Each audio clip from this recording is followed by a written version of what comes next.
defe naa la LOLF la loi d'orientation sur la loi de finances dafa am au moins loo xam ne yi dañ koy kii benn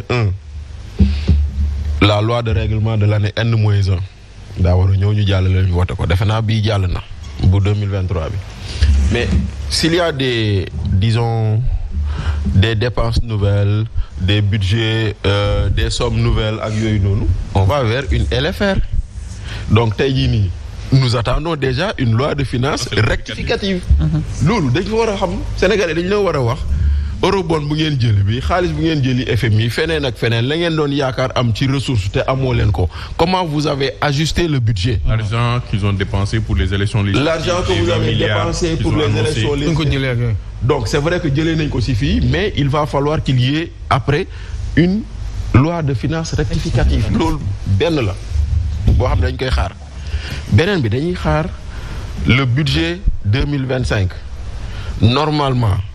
On devrait ne serait-ce qu'annoncer le montant en Conseil des ministres en disant que en recettes et en dépenses il est prévu tant de milliards maintenant nag mu ñëw nag après parce que semaine passée ñu ngi ko doon wax fii tuuti à propos de lii Cheikh Oumar Sy di wax noonu mooy les difficultés qu'on aura sur ce budget maintenant nag ce sera entre la peste et le choléra.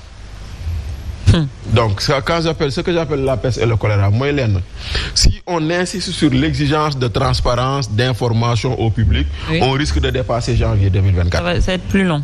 Ça va être plus long et quand on dépasse janvier 2024 xam nga quand on arrive à janvier 2025 ce budget-là quel que soit son montant kenn du ko voter kenn du ko laal bu boobaa le président de la République est obligé de reconduire le budget 2024 donc pour qu'on n'en arrive pas à là je pense et j'espère que les députés yi nga xam ne tey jii ñoom ñoo dem Assemblée nationale avec l'expérience des députés yi nga xam ne ñii c'est des députés réélus ñoo xam ne ñii am nañ 2 mandats de parlementaires ñii am nañ 3 mandats de parlementaires malgré que dans la majorité mécanique de Pastef plus de 110 personnes. Non moom jaa day bañ oui mais moo am mais moo am donc tey jii nii y a 110 personnes yoo xam ne musuñu am une expérience parlementaire majorité mécanique bi ngay wax. musuñoo am majorité nu mu tuddati expérience parlementaire les députés ñu fa nekk am expérience aidant les anciens députés comme ñii aidant mën nañ leen dimbale pour ñu xool comment arriver à voter rapidement le budget parce que effectivement nag le sans débat moom dina fa bëri moom mais bon voilà après mu ngi noonu. Il y en avait aussi dans l'autre régime. Très bien, oui. Omar. Mais moi j'ai proposé des sans débat. Mais oui. Étant parlementaire, étant de l'opposition, j'ai proposé des sans débat. Mais j'ai pas dit que c'est mauvais. Alors, c'est à quoi? Mais en général, vaut mieux l'écouter que le juge a son intime conviction. Gis nga un parlementaire a son intime conviction. Il vote, il propose. Le seul débat souvent qu'on fait. Alors. Le seul débat souvent qu'on accepte sans débat à l'Assemblée nationale. Ça doit être exceptionnel. boobu noonu mooy d'habitude c'est les crédits alloués aux forces armées parce que gars ñi jàpp nañ ni bon ça relève du secret ak yooyu noonu. bu dul loolu tous les autres budgets doivent être votés dañ koy def kon nag le sans débat doit être l'exception mais boo deful nag fii le sans débat pourrait être la règle. Les gens sont quand même dos au mur, Omar Faye, hein? Ah oui, bon. Ça sera pas facile. Le premier problème c'est que le Premier ministre devrait d'abord faire sa déclaration de politique avant. Or, ce pouvoir voulait coûte aller vers la dissolution de l'Assemblée nationale. Jusqu'à ce que le président fasse une forte. Je pense que parce qu'ils avaient peur des autres députés. Il avait peur des autres députés. Ils n'étaient pas prêts à procéder à sa déclaration parce qu'il n'avait pas une vision. Pour man. Non, il devait le faire. Quand nous arriver à ce niveau. heure bi dina fekk ñu nekk ci leneen mais le fait que ñu décider dans ces conditions moo ñu indi problème bi moo ñu gën a indi problème bi et ce serait dangereux pour des gens qui avaient parlé de rupture bon rupture amul sax mais vers une transformation systémique et cette transformation systémique duñ ko sentir à travers l'élaboration du budget parce que je pense qu'il faut une nouvelle création des politiques publiques ak yeneen yu bees yoo xamante ne ko indi parce que ñoom ñoo ne gis vision bu bees quoi. non mais ana lu ñu nar a indi lu bees. parce que li ma gisoon par exemple. article 86. waaw lu bees la. Mais en fait, l'article 86, c'est l'équivalent du 49.3 en France. C'est-à-dire que c'est la possibilité donnée au gouvernement de faire passer des lois par force. Oui, sans débat. Voilà.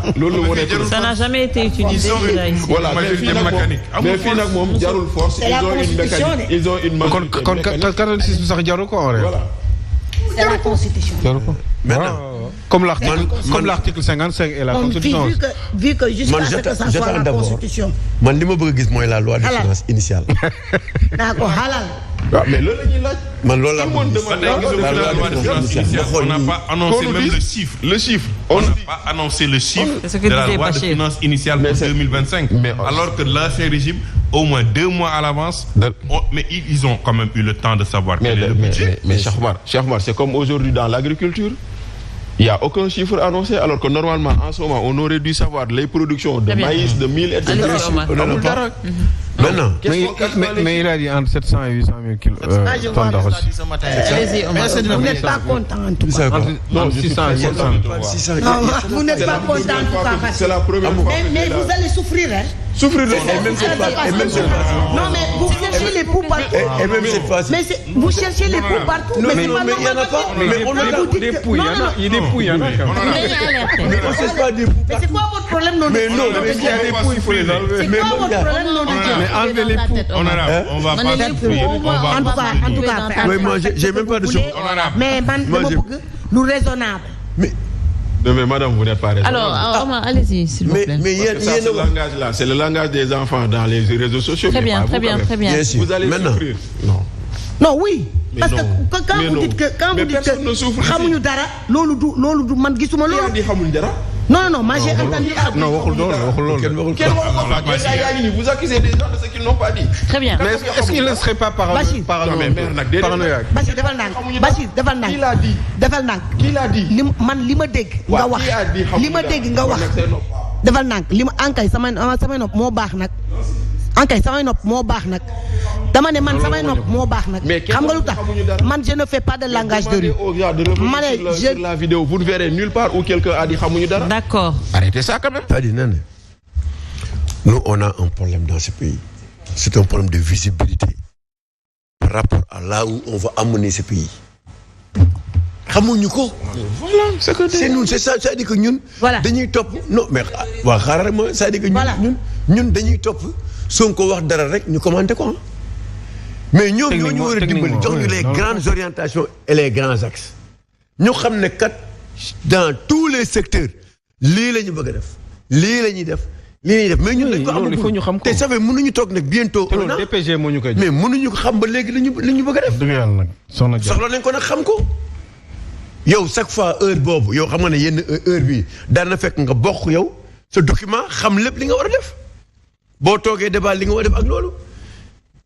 mais ñun ba léegi mën nañu am dara te bu ñu posé cette même question ñu ne non bàyyi leen xam na li ñuy def wala kanam non xam na li ngay def d'accord mais ñun on a besoin de savoir. dëkk bi wala kan mooy. non mais dañuy wax ñun comprendre quand même. non mais dañu bëgg a xam. ñun dañu bëgg a xam rek. kii Mame Diarra. di nga xam. waaw du dëgg. di nga xam parce que ñun gis nañu bu xam jotee di nga xam. waaw léegi maintenant ñun li ñu bëgg mooy xamaguñu sax ba xam Ousmane Sonko. c'est lui qui reste. premier ministre pas. Mais je pense que moom pour dépolitiser pour dépolitiser un peu l'atmosphère. C'est grave. On a besoin ni ko sama turandoo waxee qu'il fasse sa déclaration de politique générale. Ça nous permettra dans les débats d'éviter ñu naan ay kii dafa contre que léeg-léeg dinañ xam ku ne ñu jël note. Et vous allez souffrir. di la juger maintenant selon li ngay wax. C'est quoi cette histoire de vous? mu jeex ñun loolu lañ soxla. maintenant am nañ ci yaakaar nag.